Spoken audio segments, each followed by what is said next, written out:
Era uma madrugada comum na província de Shanxi, na China Imperial. Famílias dormiam em suas casas. Monges rezavam em templos antigos, soldados faziam a guarda nas muralhas de cidades milenares. E então, em questão de segundos, 830 mil pessoas simplesmente deixaram de existir. Não foi uma guerra, não foi uma peste. Foi algo que a humanidade jamais havia testemunhado antes e que até hoje ignoramos as lições que aquele dia tentou nos ensinar. Esta é a história do terremoto de Shanxi, o dia mais mortal da história humana. Na noite de 22 de janeiro de 1556, nada parecia fora do comum. Mercadores fechavam suas lojas, agricultores guardavam suas ferramentas. As lanternas de papel se apagavam uma a uma nas janelas das Yaodong, enquanto o vale mergulhava no silêncio. Ninguém sabia que a quilômetros abaixo de seus pés, duas placas tectônicas estavam prestes a colidir com uma força inimaginável. A falha de Huashan, uma zona sísmica que atravessa o coração de Shanxi, estava acumulando tensão há décadas. Pressão se acumulava,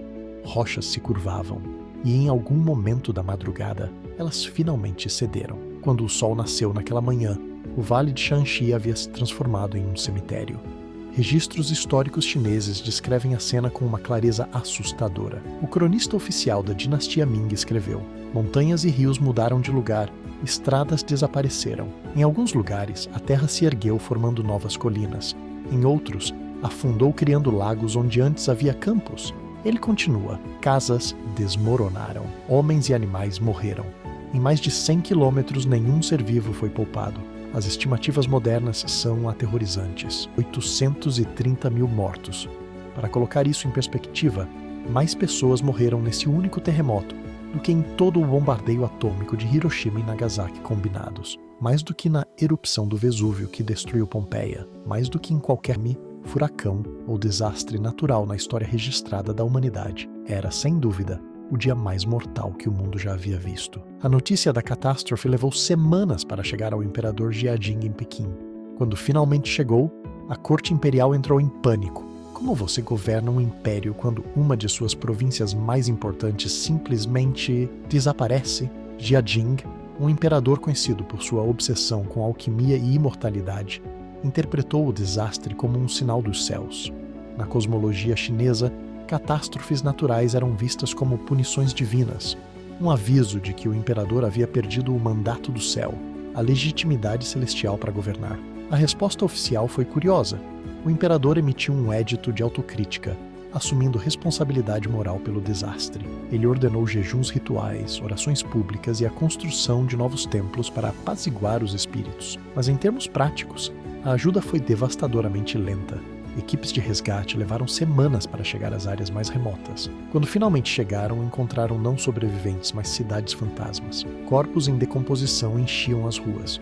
O fedor era tão insuportável que os socorristas precisavam usar máscaras embebidas em vinagre para se aproximar. A reconstrução levaria décadas. Muitas cidades nunca foram completamente restauradas. Algumas simplesmente foram abandonadas, seus nomes apagados dos mapas, suas histórias enterradas junto com seus habitantes. Agora, aqui está a parte que deveria nos assustar. O terremoto de Shanxi aconteceu há quase 500 anos. Você esperaria que a humanidade tivesse aprendido com esse horror, que tivéssemos desenvolvido sistemas para evitar que algo assim acontecesse novamente. Mas não aprendemos.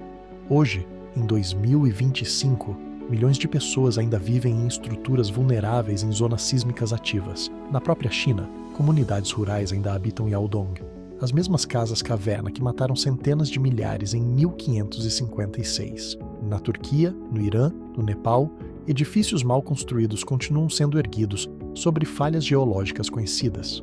Por quê? Porque a memória humana é curta. Porque desastres parecem improváveis até que aconteçam.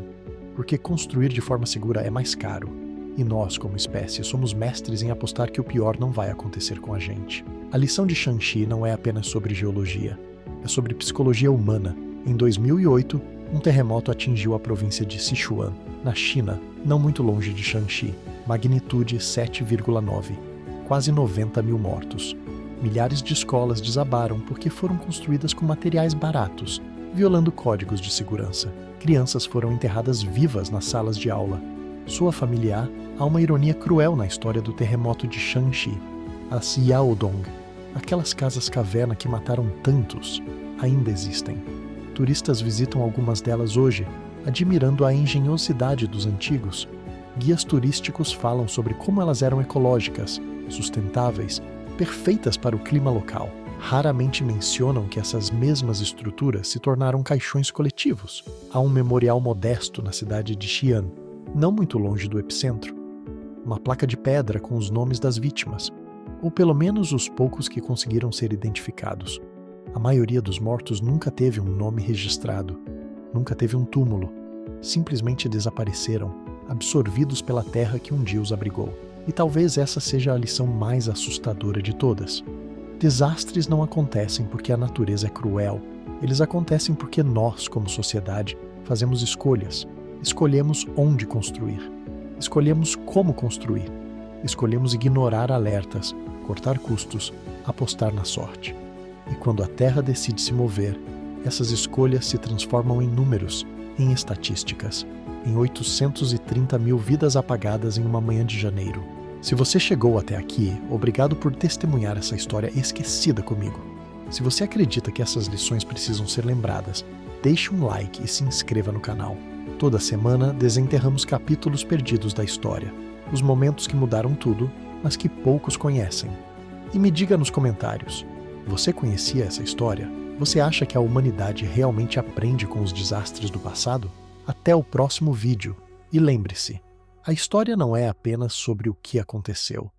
É sobre o que ainda pode acontecer.